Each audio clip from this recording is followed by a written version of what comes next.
It's episode. I'm sorry, brain fart. On this week's episode of the Co-Pilots Podcast, we're talking Stephen A. versus LeBron. Who right and who was wrong?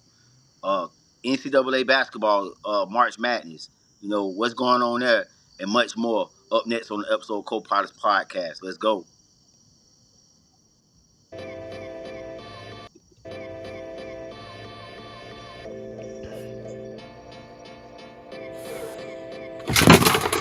Damn, that's crazy.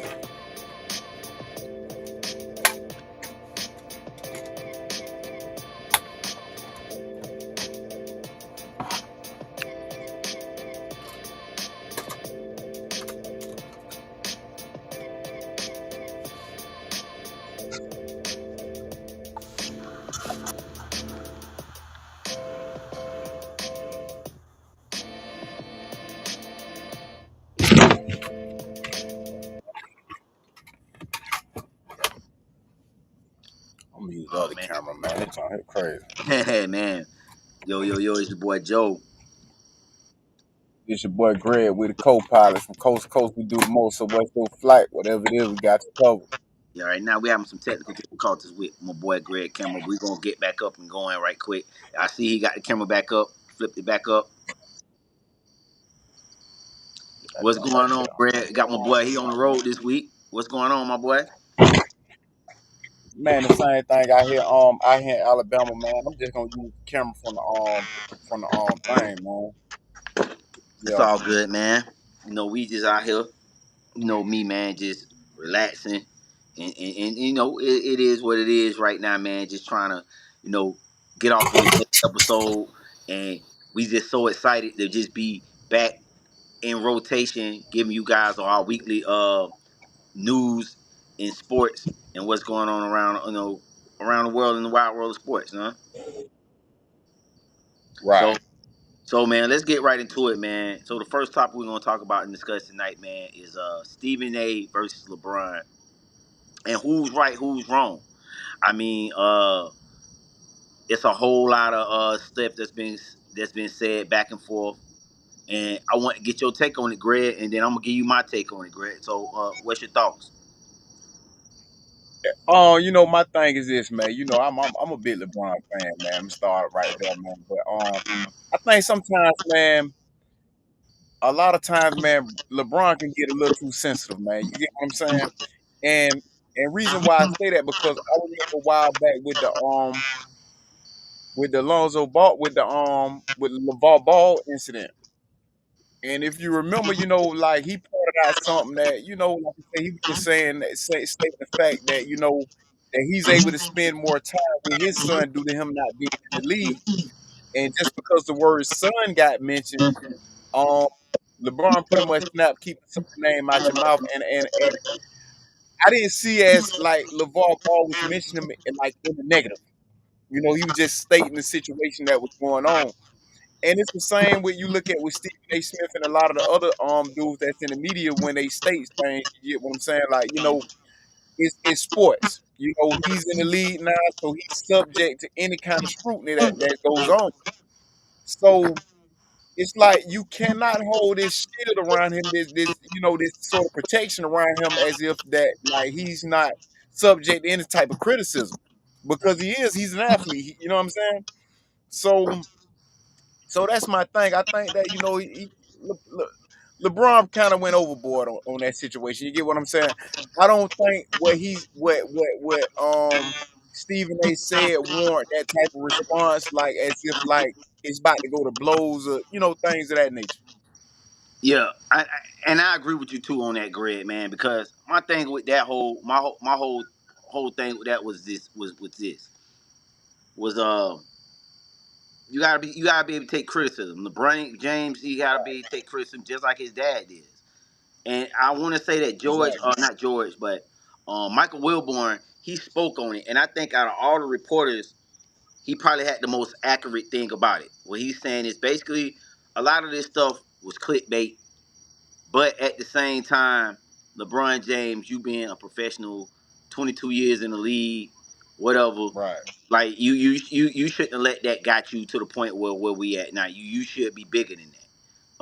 Stephen A. Correct. You can't be around here misquoting the dead, saying this guy was at a funeral that is well documented in Google that he was there, and just to try to make him feel some type of way or whatever. So I think that's where for me where that it kind of went a little bit too far, but in the same thing, I kind of put this more on LeBron James than anybody because he put this scrutiny on Bronny James. He the one that said, "Hey, my son better than half the guys in the league." So when you say those certain things, just like when LeVar Ball put the pressure on his sons, them Right. boys they brought it to him. So it's like Right. you can't be given a pass just because you LeBron James. And I think with a lot of people and all the LeBron James fanboys out there, they feel like he can't do no wrong. But in this situation, I think LeBron James he handled it wrong, and I think Brian Windhorst took a straight for no reason. Right. Right. And everybody know that covers the NBA know that Brian Windhorst, I mean, he capped for LeBron on everything.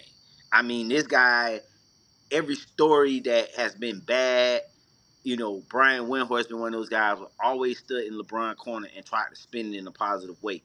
And for him to get like shitted on like that, and then how LeBron just kind of said he was weird, I thought that was kind of fucked up. I think a lot of people thought that was kind of fucked up because this dude is like, if anybody is in the media that was always rooting for you, it was this guy. Right. So, I mean, I don't know, man. I just think that LeBron just handled this whole situation wrong, and I think his team will get in this corner there. They're gonna try to do some damage control on this shit too. But again, it's still, I don't know, man. I mean, it's still rumblings, but I think it's just at this point we gotta just go and like put this shit to bed, man. And I mean, I think everybody kind of went a little below the belt and just move on from it. And another thing, this my thing like with Stephen A. because Stephen A. took a lot of heat for like some of the stuff he said in the past and whatnot. But he also came back and apologized because he didn't know how the media would take it and how detrimental it would be. So let's think back like with the situation with Kwame Brown and whatnot. He actually Mm-hmm. came back and apologized about that. You get what I'm saying? So my thing is this: when a person do things, it kind of shows character, whatnot. You get what I'm saying? So it's like when I see that, like the direction that a person going at and a person that can make their wrongs, I'm going to be slow to judge them on the comment that they make. You get what I'm saying? So it always better to get an understanding over anything. You get what I'm saying? And like I say, man, especially if you know that a person that character, like what they saying is not to damage this person's reputation, but you just like we all get on here, we talk sports. You get what I'm saying? Some people get in their feelings, and some people just got tough skin. That's just what it is. Yeah, and I think that's what I think when you look at this whole situation, man. It's bigger than sports right now. It's more about LeBron James said something about he don't like the way the mainstream media covers the league, and I think that's where this a lot of this thing stems from. Me personally, I think LeBron James, you can't control how you want them to cover the league, bro. And I think that's my biggest knock with today's NBA players is these guys can't take no criticism. Like they just cannot Right, take criticism. And I think right, you have to be able to take criticism. Like people forget that Michael Jordan was criticized for gambling. I mean, this guy, he was well known and documented that Jordan had a gambling problem. You know what I'm saying? He got right, criticized. I remember when Brett Favre back in the day, he got criticized. He was addicted to pain pills. I mean, right, superstars of the past have gotten criticized. You get what I'm saying? And I think the new age athlete doesn't feel like that they don't get criticized, but they've been criticized. They just got to do their homework and know that it's you gotta have balance. And I think it's the balance it's kind of has shifted to more clickbait than real sports reporting. right. So um, I ain't gonna know if you had any more thoughts on the Stephen A. LeBron situation. No. All right, man. So we gonna segue into this NCAA. this college basketball, and we got the Final Four set. We got Houston, we got Duke, we got Auburn, and we have what's the other team? Florida. Florida. Yeah, so You we know, I was those. just, you know, I was in Auburn early this morning, right? You know what I'm saying? So I talked to a couple of Auburn fans and whatnot, Mm-hmm. and they feel like their chances is pretty good right now. You get what I'm saying? Um, I finally got a chance to really watch Florida. Florida showed me this here, man. You know what I'm saying? Florida can play with their back against the wall. You know, when the odds against them, you get what I'm saying? They can show that when it comes to clutch minutes, that they can play basketball. You get what I'm saying? And that's where it counted. You know, in the fourth quarter, the last few minutes of the game, you get what I'm saying? Like, you know, anybody can play with the lead, but when you're playing from behind, you know what I'm saying? I want to say like Florida got far as being like 10 points behind. And late in the game and was able to come back. So, you know, that shows a lot of grit with this team or whatnot. So I think when it all boiled down, I think everybody want to see Florida versus Duke. You know, I think that's going to be the matchup right there. You know, that's who everybody want to see. Not saying Houston ain't not a good team. Not saying Auburn not a good team, but I think that's who everybody want to see right about now.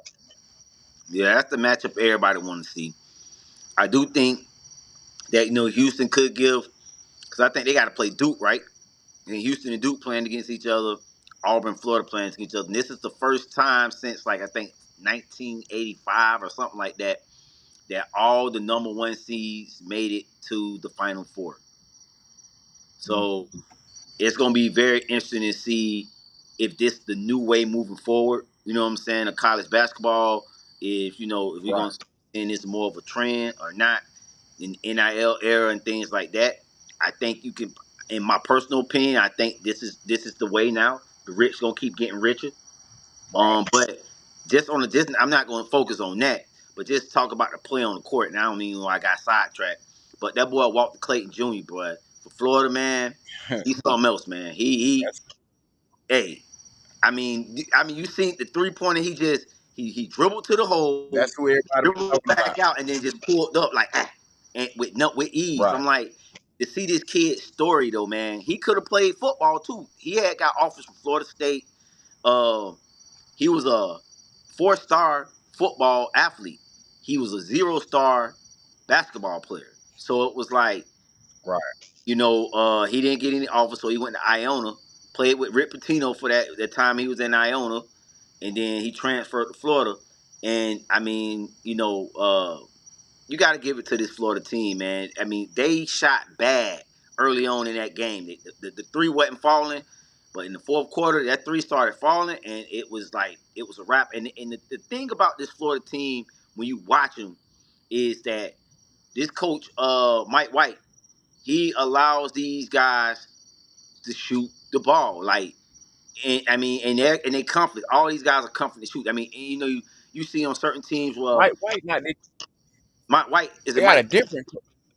Mike, I It's thought not Mike Mike White. That was their last coach. I'm sorry, not Mike White. Mike, it's Mike something though. It's a Mike. Yeah. It's his first name Mike. But he allows these guys to shoot like as far as you see on certain college teams, like even the Texas Tech game, they gave the ball to that same dude to shoot the three both times. He had a good look, not granted, but that was they got. You know what I'm saying? Versus in Florida, they spread the floor, they spread you around, and anybody can hit that motherfucker. You know what I'm saying? Anybody can hit that three ball. So, I think that's the thing that scares me about with Florida is sometimes they live and die by that 3-pointer. So, you know, hopefully, they fall. It's been working all, and you play how you play. But that would be my only thing. But this Florida team, though, man, I just think that they're the most complete team, bro, in the country right now, man. And I think you said something that was key. That of all the teams that's played in the Final Four, this team has been down in big games, and they played against some tough competition. I mean, to beat the defending champs, I don't give a fuck if they was the eighth seed. That's still a knock. That's still you beat the defending champs, and then come Right. out Texas Tech the way you played, y'all got bullied, and you think that teams are gonna try to use that strategy moving forward. I think Bruce Pearl for Auburn, He's gonna probably try to use that strategy too, what they use with Florida. Hopefully they can, win out. But I think the Final Four has been very interesting, man. I think everybody's gonna get the matchup they want to see, Florida and Duke. Right. Um, it's crazy though, man, that everybody's not mentioning Houston, but Houston they've been pretty dominant these last couple seasons in the tournament. I mean, they haven't been able to close the deal. Would this be the year they get it done? Are we overlooking Houston now? They know Houston got some players too, but I don't know, man. This Duke team is pretty deep, man. They deep. Right. So so any more final thoughts? We can go on to the. Hey, did you watch any of the women's basketball?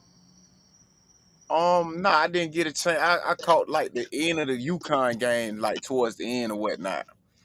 Yeah, I think the Final Four is set. You got UConn, UCLA, South Carolina, and TCU in the Final Four for the females, I believe. Mm.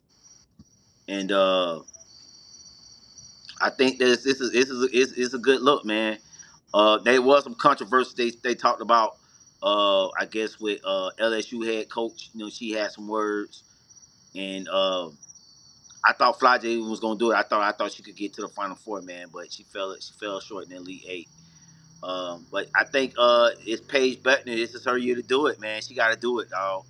Um, JuJu got hurt, so she had an easy. She had the easy. I felt like she had the easiest path getting to the Final Four this year. Of South Carolina. They know what they gonna do. Uh, but this UCLA team, they did beat and win the Big Ten or the Big. Well, they're in the Big 12, I believe now. The Big 12, UCLA. No, they're in the Big 10. I'm sorry, they're in the Big 10. They did win the Big 10, so may have something up their sleeve for Paige Bettner and UConn. But hey, this is her year to do it, man. Can she do it and get? I think South Carolina will be in the final game. But Van Lit, every team she's been on, they've had success. So hey, she could pull it off as well too. So, but I think this is the year mainly for. I think Bettner got to get it done, dog. I think she got to get it done this year. Right. Oh, you froze up a little bit, Greg. What you said, Greg? You Nah, I freezing ain't up say on me, bro. nothing. I was Oh, you ain't saying that? Oh, okay. Oh, okay, cool. Sure, man. So we're gonna move on to we're gonna start a new section in the on the podcast tonight, man. And it's called basically, who would you rather basically have? And so our first one is gonna be Muggsy Bogues, Nate Robinson. Who would you rather have in their prime? And give me your reason. I'm gonna go with Muggs and Bowles, man. You did what I'm saying. Now this may be biased. That was I was a Muggsy fan, the small guy. You get what I'm saying? And Muggsy got less baggage. You get what I'm saying? And that was a good team. You gotta think right. That Charlotte Hornet team was a good team with Alonzo Mourning, Larry Johnson, Muggsy Bowles, and whatnot. You get what I'm saying? Like you Forget can Kendall put 'em- Gills on you that can team too. possibly say that was a big three. Who? Kendall Gill. I want to say who? Kendall Yeah, Gill. I want to say Dale Curry. Yep. I think Dale Curry was on that team as well. That you can possibly say that was a big three right there. You get what I'm saying? But the thing was, you got to think that how strong the East was at the time. People wasn't getting past Jordan. You get what I'm saying? That was the Jordan era. Then you also had Indiana that was playing good basketball. You had the Knicks. You know what I'm saying? Right. So you had some good teams out there. So back to my point, like man, Muggsy Bowles, man, was a great player, man, and especially to be on the sides. Only thing he couldn't do was dunk. That's the only thing he couldn't dunk. But you talking about man, you know what I'm saying? He gonna get that rock handles, facilitate. You get what I'm saying? And he don't have as much baggage as Nate Robinson. I'm gonna go with Nate Robinson, man. I think when people look at Nate Robinson, this guy, man, was scrappy, dog. slam dunk champion. What, three time slam dunk champion. This guy was one of the key guys on the Knicks team. I mean, I know he didn't start, but when he came in, dog, he just lifted up. He gave you buckets when he was in there, dog. Uh, every team he's been on, he was a key contributor coming off the bench as a not maybe not as a six man, but if he's either an energy guy or he gonna come in there and he might give you a bucket or two. Whatever he give you is gonna be extra. But whatever what you liked about Nate Robinson is what he gave you everything every night. As a little guy, that guy he was competitive. And he was pretty big for a little guy too. Could bulky, so you couldn't just push him around. He was strong. I like Nate Robinson, man, and I think that though his career wasn't what it was because obviously NBA you got to have some height. But I think if he was just maybe an inch or two maybe taller, man, maybe he could his career could have been a little bit different, and maybe it could have been more of like a somebody like, oh, he's offline. Like more like he could have been have more of a 6 man type role, maybe a French starter guy, for maybe a longer duration of his career. But I think Nate Robinson, man, would be, if I had to choose, I would choose Nate Robinson based on that, man. It's just his grit and his toughness. He went offline now, so I'm gonna continue on with the show, man. Uh, so yeah, so that's gonna be a new segment that.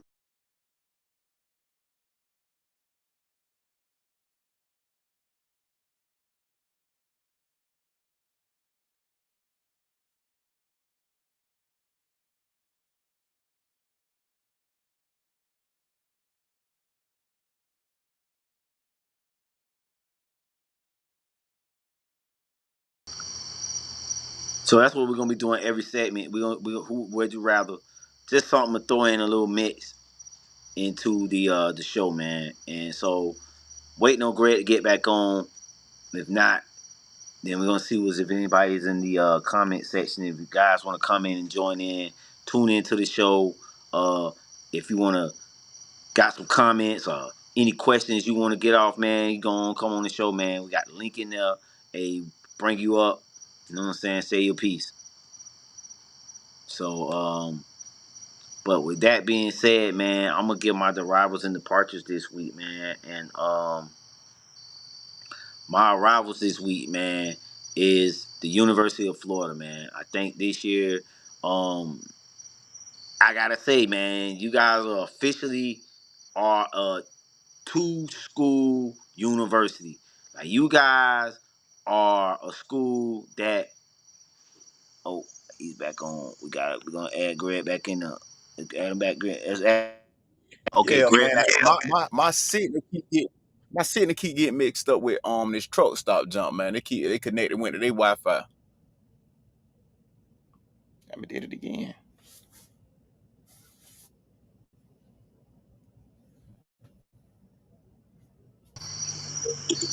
Yeah, you good, Greg? Yeah. Yeah, man. I don't know what happened with that, man. I was talking to, yo, we talking months ago. So, like I was saying, man, I'm gonna pick Nate Robinson because I like his grit, I like his toughness, what he brought as a little dude. I ain't gonna lie, this was a hard one for me because I did initially was gonna pick Muttsy for some of the same reasons that you picked, but Right. I think overall, I think Nate Robinson, man. I think he was a bigger impact as a little guy than Muggsy. Now, granted,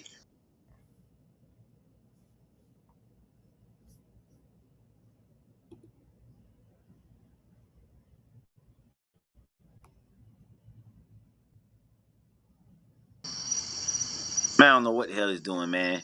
I don't know why I keep doing that, bro.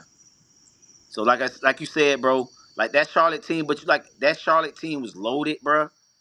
And like I don't think Nate Robinson never played on a team that good in his career. You get what I'm saying?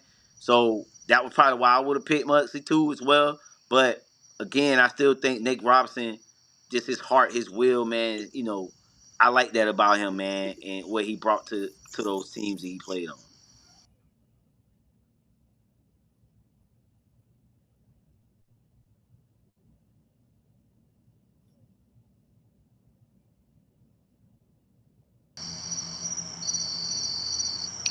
So Greg, Yeah, I don't know why I keep messing up. Greg. Yeah. Yeah, man. So hey, so let's wrap this thing up, man. So you got any arrivals and departures this week? Unfortunately, I have none this week. Okay. So I was giving my arrival, my departure, my arrival. I said, and we could talk about this together. Maybe we agree. I did drop something a couple days, well, yesterday about Chat GPT saying the top 5 best basketball football schools. So I'm gonna drop that as my arrival and talk about the University of Florida, which I hate giving them props. You know, I'm a Florida State fan, but I gotta officially say and then come to the realization that uh, Florida is officially a basketball and football school now, man. They've been to the Final Four appearances. They've been to a couple Final Four appearances in the last 20 years. Something that Florida State hasn't done since I've been watching sports. Made to the Final Four. And we've seen this University of Florida team make at least this like the 4th time. I mean, in the last 10, 20 years, man. So to me, that speaks that they're no longer just a football school. This school recruits good football and basketball. Something that I say, man, Florida State don't got. So I gotta tip my cap to the University of Florida that, man, they doing the damn thing. And I got a video I'm dropping about the ACC, and that's going to kind of speaks to this in a sense. So University of Florida, man, I'm gonna give y'all credit, man. Guys, going to the Final Four, and hey, y'all might have a good football season this year as well too.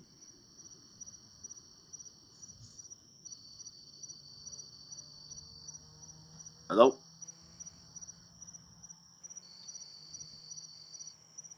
We're gonna wrap this show up tonight, man.